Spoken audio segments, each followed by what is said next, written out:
Any questions for Eric? Please raise your hand. Coach Drew Ripley, Big D Soccer.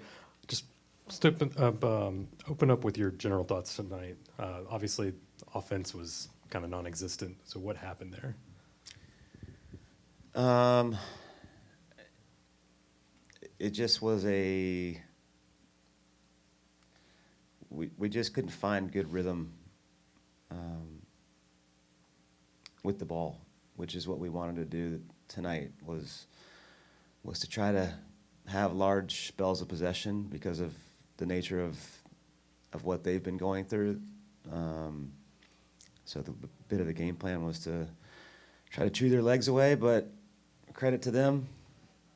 They had a great team mentality, team spirit, and they didn't look like a team that played Wednesday. So credit to Vancouver. But we had one real clean run in possession in the first half that got us into their 18-yard box. We broke them down.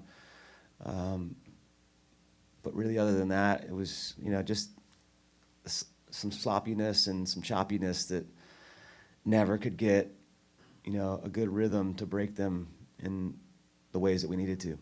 So.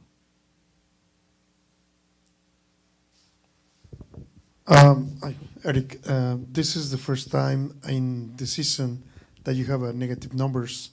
Is this something that worries you, or? Yeah, it's not. There's a lot of football to be played, and we've got to go dive deep into what we were on the night and diagnose it and be honest with it. And I don't.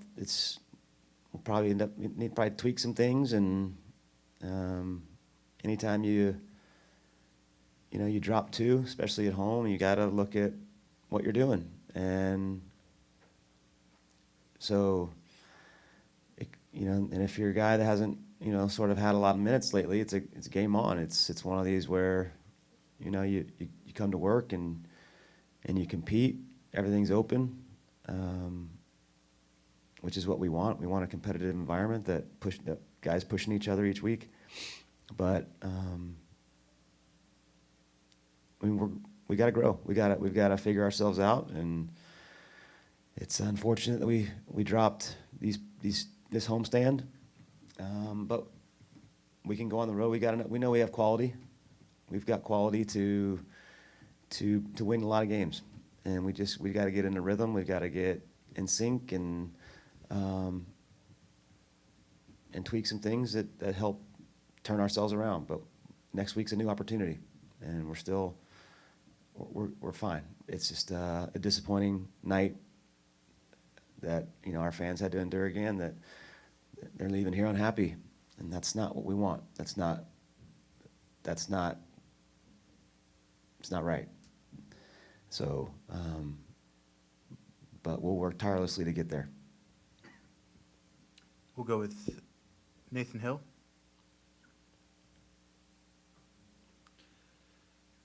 Hey, Coach, this is Nathan Hill with Afterburn Soccer. You made it clear this season you really want to see a dog mentality from your guys. How did you feel about the mentality that they brought to play tonight as they fought at home? Yeah, we weren't dogs tonight. I did think we defended pretty well from an effort standpoint, but I thought too many moments of 50-50s. We lost ground duels, and we didn't, I felt like they won the mentality edge, and that's never what my teams, I don't like to lose that edge, that part of the game. So what I said in the locker room was I felt like we lost the mentality of this game, and we'll fix that. I mean, we have to. That's the non-negotiable. So, and they know that. These guys know that. So, again, we'll have to take an honest look at these plays in which we're talking about, where we could have gone to ground and blown up somebody in a tackle, or we could have been a little bit with more bite in a moment, that maybe we went with a little bit less venom, and we can't be that. We've got to we've got to show hunger in our bellies for our fans, and they need to see fighters, and they will. But this is a reminder tonight. I mean, Vancouver's 4-0 for a reason, in my opinion. It's their mentality stands out. We'll go to Dan Kirk here in the room and then Buzz Carrick on the Zoom. Thanks.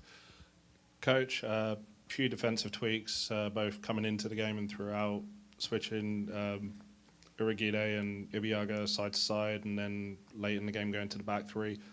What did you like? What didn't you like from those changes? I didn't think we could get we didn't have a rhythm to build tonight. We struggled in our mid-block build. We had a few moments that were sharp, but we pushed Shaq higher and built a 3-2, and it just couldn't. Like I said, rhythm helps the game. Rhythm helps give confidence, and we just never got our confidence levels high enough because we never got to like that real good 5th, 6th, 7th pass of a sequence that put us in really good positions in 2v1s out wide. It just never, like I said, the one build in the first half got us into the box and was a half chance. It could have been a bigger chance, but we got to work at it. We got to work at in the training field, and we got to show the pictures and find a way to be more consistent and find that rhythm. But to answer, long story short, to answer your question, I was not happy with mentality tonight. Go ahead, Buzz. Buzz Carrick, third degree. Coach, your midfield has the last game or two struggled a bit to find control of the game, maybe being bypassed a little bit. It seemed to accelerate a little bit tonight, perhaps. Any thoughts about what might be going on there and how you go forward and try and get those guys a little more integrated and cohesive through the middle of the field? Yeah, I mean, we're working at it. I mean, it's we're not telling them to bypass. We're telling them to make good decisions. So it's we wanted our pivots to play inside the structure. That's been a big emphasis, and then being able to play inside your structure. And I don't think we did that well enough tonight. And we gotta fix it. But it's not by design that we're bypassing our two sixes. And for me, it's the team. It's the team. Our guys, we got to look at our guys hiding in passing lanes. Are we just not seeing it fast enough? Are guys scanning the field when they don't have the ball? That's a tendency. Is guys tend to get ball fixated. And as you rotate and switch the point, some guys take early looks and know what the scene is on the other side of the field or around them, and some guys, sometimes are late to seeing things, and it ends up pressures in their face, and now we got to go back to the keeper, and we're on high alert, and so we've got to fix it, and that's what the training field's for, and that's what we got a roster of guys that compete in those positions. So if it keeps being a black ice, if you will, then we've got to make it better, and we will. Thank you, Thank you Buzz. for your time. And with that, that will conclude tonight's post-match press conference with head coach Eric Quill. Thank you all for attending and have a nice night. Recording stopped. Thank you, Eric.